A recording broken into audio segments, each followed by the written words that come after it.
Assalamualaikum warahmatullahi wabarakatuh. Nama saya Muhammad Rizky Ahmadani, kelas 11 TKP 2. Saya ingin menjelaskan sarana 5 komunikasi sarana prasarana. Yang pertama telepon. Telepon adalah alat komunikasi jarak jauh yang biasa digunakan di dalam kantor maupun rumah dengan menggunakan kabel telepon.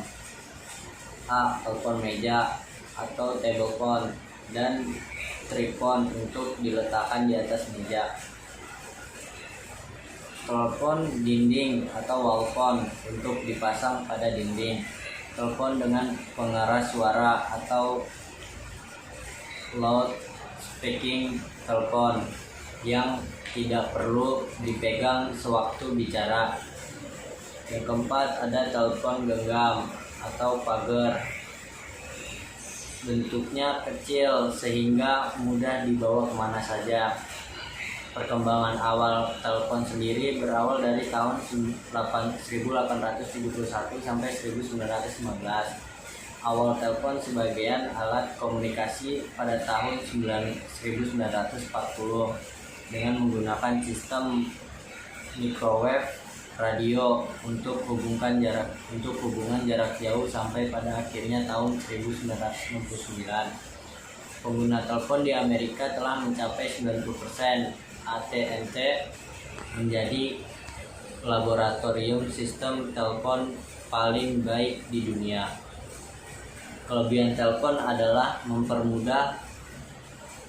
mempermudah akses telekomunikasi kantor dan antar ruangan dan atau bagian kantor. Kekurangannya yaitu tidak fleksibel, artinya tidak dapat dibawa kemana-mana. Artinya telepon harus tetap berada di meja kantor atau tempat khusus lainnya.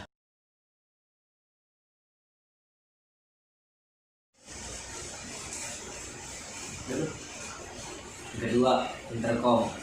Intercom merupakan alat komunikasi yang dipergunakan untuk menyampaikan warta atau keterangan dalam satu lingkungan organisasi, antar bagian ke bagian yang lain atau dari satu ruangan ke ruangan lain.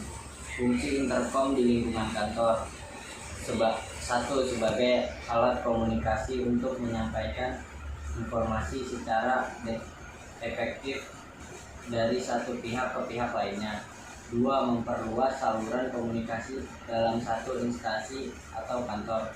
3. Menghemat waktu dan tenaga sehingga meningkatkan produktivitas kerja pegawai. Kelebihan intercom adalah praktis dalam penggunaannya serta murah biayanya. Sedangkan kekurangannya adalah jangkauannya terbatas dan rawan penyadapan. Yang ketiga, handphone. Handphone adalah telepon genggam yang fungsinya hampir sama dengan telepon rumah. Namun yang membedakan adalah handphone memiliki banyak fitur-fitur canggih yang bisa menunjang pekerjaan kantor terselesaikan dengan cepat dan tepat.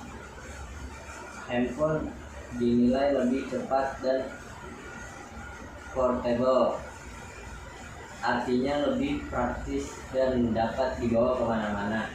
Kelebihan penggunaan handphone adalah mempermudah berkomunikasi, menambah pengetahuan tentang perkembangan teknologi masa kini, dan memperluas jaringan pertemanan adalah menjadikan seseorang menjadi makhluk berindividualitas yang tinggi. Pemborosan: adanya radiasi yang mengganggu kesehatan tubuh dan rawan tindakan kejahatan. 4. Faksmile. Faksmil adalah mesin atau alat untuk mengirim dan menerima data atau dokumen yang hampir sesuai dengan aslinya, baik berupa tulisan maupun gambar.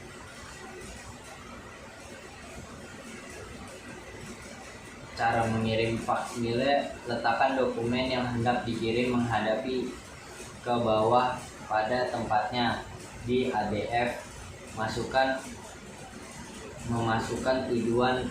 nomor tujuan dengan menggunakan fitur one touch, speed dial, search atau memasukkan secara manual, setelah itu tekan tombol start.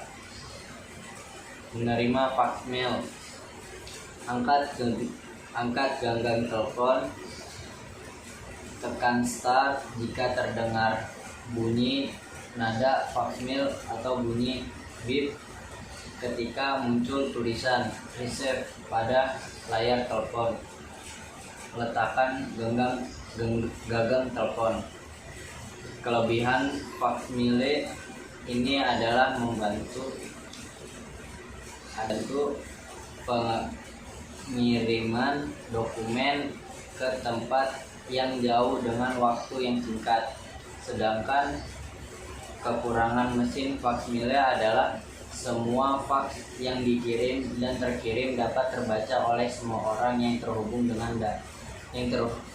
dalam suatu jaringan. 5. HoneyTalk. HoneyTalk atau HT sebuah alat komunikasi yang bentuknya mirip dengan telepon genggam, tetapi sifatnya searah. Karena searah, maka si pengirim pesan dan si penerima tidak bisa berbicara pada saat yang bersamaan. HT menggunakan gelombang radio frekuensi khusus dan sering dipakai untuk komunikasi yang sifatnya sementara karena salurannya dapat diganti-ganti setiap saat.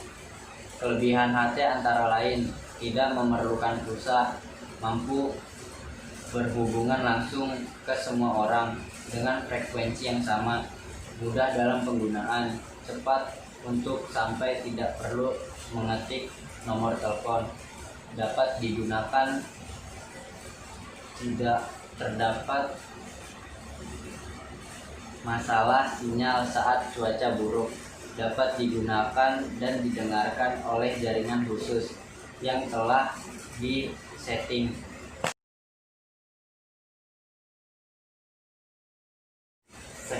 Penjelasan dari saya, kurang lebihnya mohon maaf. Assalamualaikum warahmatullahi wabarakatuh.